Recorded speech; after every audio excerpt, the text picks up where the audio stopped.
You ever wonder why Lavar Ball is winning at life? Here are the reasons why.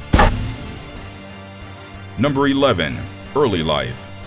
At 6'6" and 320 pounds, Lavar Ball is larger than, well, fill in the blank. A house, J.J. Watt, life. But really, how did America even get to know Lavar Ball? Let's start just a little bit with his early life, before we get to know why we all know Lavar Ball. Lavar Ball was raised in South Los Angeles, California, where he grew up with 4 brothers named LaFrance, LaValle, LaRenzo, and LaShon. Lavar attended Canoga Park High School, where he was the quarterback on the football team and played basketball as a forward. He stood 6'4" and weighed 225 pounds, 102 kilograms by college. Lavar's father has always referred to Lavar as Bravo, a nickname he gave him when he was younger because he saw Lavar as independent. Grandpa Ball said he didn't allow Lavar to play sports until he was a sophomore in high school. But Lavar eventually went on to play college basketball anyways, with a small stint in professional football as well. Number 10. College years.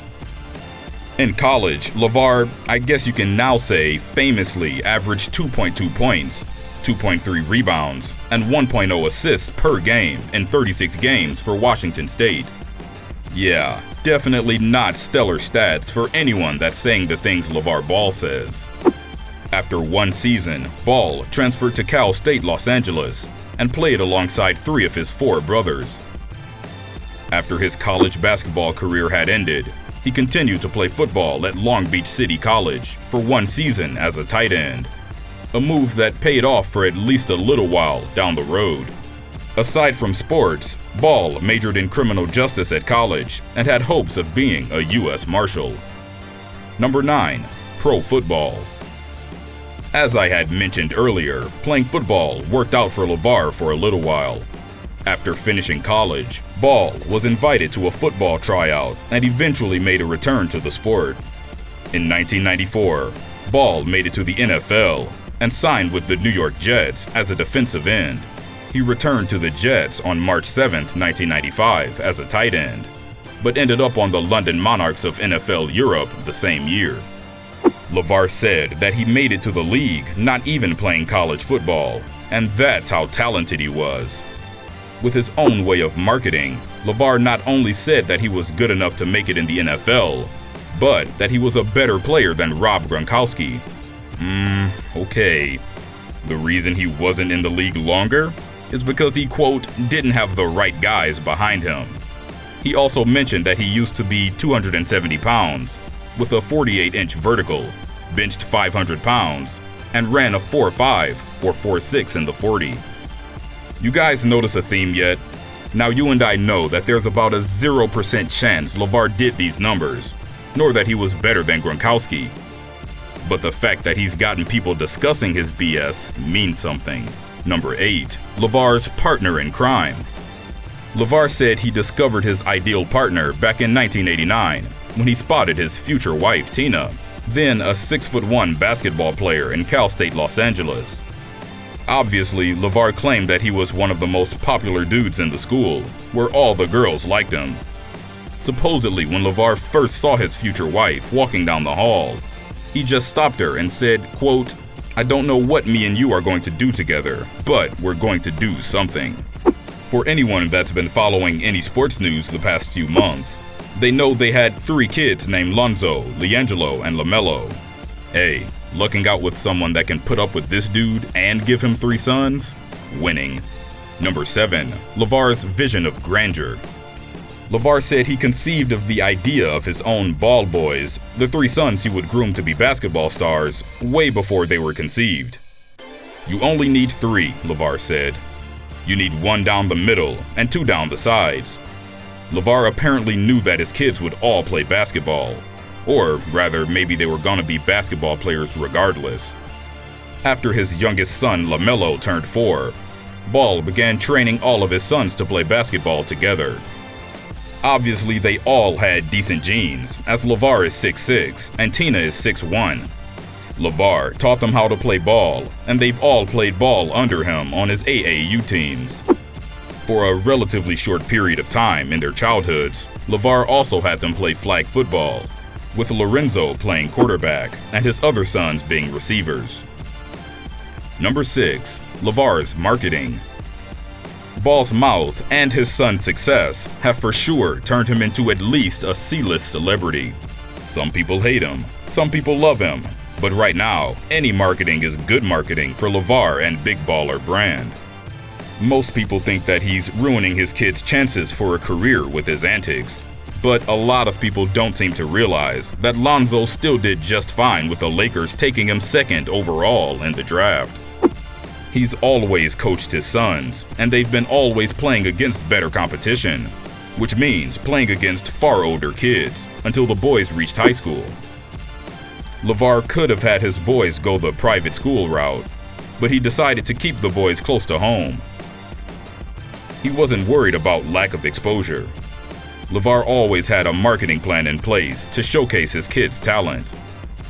LaVar's attitude was that his boys were going to make their own name regardless of where they were. LaVar said, quote, "If they can find some kids in Africa, then you can find my boys in Chino Hills off the 71 freeway. It ain't that far." Number 5. Big dreams for the boys. Though much less muscular than their father, the Ball boys are making almost as much noise on the court as Lavar Ball is off the court. And you can almost arguably say that once LaVar started getting a platform, he's become the reason why more people know of his kids. Lonzo is essentially one of the most exciting and hyped rookies over the past few years, as he was the second overall draft pick by the Lakers in 2017. His brother LiAngelo scored 72 points in a game for Chino Hills, and LaMelo topped that with 92 points in a game. During the 2017 NBA Summer League, Ball led the league in double-doubles and triple-doubles recorded, and because of his play, he was the Summer League MVP. I don't think we really need to go into how talented the Ball brothers are, as their work on the court speaks for itself. As far as how they got to this level, LaVar can take credit for raising his kids and teaching them what it takes to get them to this level. LaVar said this of his sons, saying, quote, "They're 4.0 grade point students, and they love the game of basketball. I handle discipline and athletics. My wife handles all the bookwork." Number 4. Marketing and more marketing. Bang bang is LaVar's signature phrase, but of course he's got more. He's loud, brash, confident, friendly, gregarious, and almost always positive. He's basically just like Kobe back in 06 with his comments when he dropped 81 with a "no shot is a bad shot" game plan. In case you guys haven't noticed, LaVar is getting exactly what he wants from the media and the public: attention. He understands that both the media and the public will continue to listen to what he says, be it because it's for hate, entertainment, or both. He's definitely not as stupid as everyone makes him out to be, as he's proven to be smart enough to manipulate everyone into thinking he's stupid so that he can basically keep on winning in life. Let's not forget this dude was just a personal trainer who probably didn't make very much money, and now he's getting paid for appearances, and has a brand that's definitely going to be a multi-million-dollar company because of his brilliantly executed, although interesting, marketing strategy. Number 3. Shoot for the stars, land on the moon. What ridiculous statement hasn't he made? From demanding $1 billion for his brand, to claiming that he would have spanked MJ in a game of one-on-one, he's played his hand to perfection. Here's just a sampling of his crazy-ass comments. "Back in my heyday, I would kill Michael Jordan one-on-one. $1 billion, it has to be there. That's our number, $1 billion, straight out of the gate. And you don't even have to give it to me all up front. Give us $100 million over 10 years. My sons will only play for the Lakers." When LaVar claimed he could have killed Michael Jordan in a game of one-on-one back in the day, hell, even Charles Barkley responded. Barkley appeared on Mike and Mike in the Morning on Wednesday and sounded off on LaVar. Really? We needed Charles to come on ESPN to tell us what we already know? As far as the $1 billion statement goes, LaVar wanted Nike, Adidas, or Under Armour to buy up the brand in an endorsement deal for Lonzo. He said, quote, "We've said from the beginning we aren't looking for an endorsement deal. LaVar wanted to be a partner." And of course, he knew he wasn't going to get $1 billion from any of the companies. But in shooting for the stars, he's gonna land on the moon. Ball won't disclose how big the Big Baller brand has become, but anyone that's business savvy enough to know anything about conversion rates should be able to come up with an estimate. Number 2. Big Baller brand continuing to rise. In May 2017, Big Baller brand announced a November 2017 release of its first shoe, the ZO2. The price of $495 garnered significant media attention. Lavar Ball responded on Twitter to critics of the shoe's price by telling people that if they couldn't afford the ZO2s, they weren't a big baller. Yeah, definitely a ridiculous statement, but what happened next?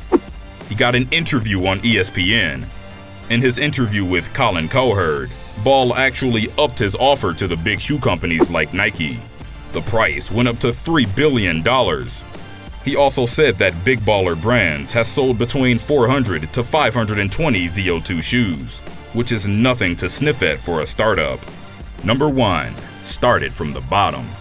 Even though he himself seems crazy, he's shown his true character with how his sons behave and play on the basketball court.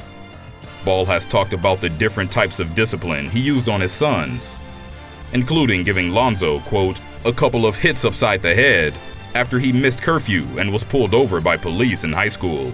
He's also been quoted by saying he's used, quote, a belt or something to discipline LaMelo. LaVar later clarified remarks he made during the interview, saying that he spanked each son once in their lives, and that the spankings instilled a sense of fear, so he would never need to do it again. LaVar has this to say for himself: I'm loud, but I'm gonna come up to everyone and be friendly. I don't hold no grudges with anyone. People say a lot of things about me, and I really don't care, good or bad. Nothing is going to stop me from doing what I do with my boys. The gyms are always going to be packed when my boys play, because 50% of them like us, and the other 50% hope they beat our butt. That's fine with me, because you're not gonna please everybody. I'm good with that. As long as my boys work hard, are cordial, and polite with people, I'm fine with that. From doing personal training to getting paid for appearances because of his big mouth, I'd say LaVar Ball's winning big time now, and is doing just fine. Here's what's next. He decided there was no way he couldn't purchase the island. However, Brunson had no money to buy the island, but he figured he had nothing to lose, and he made an offer with an amount that he thought he could come up with from the bank. After making a lowball bid of $100,000 for the $6 million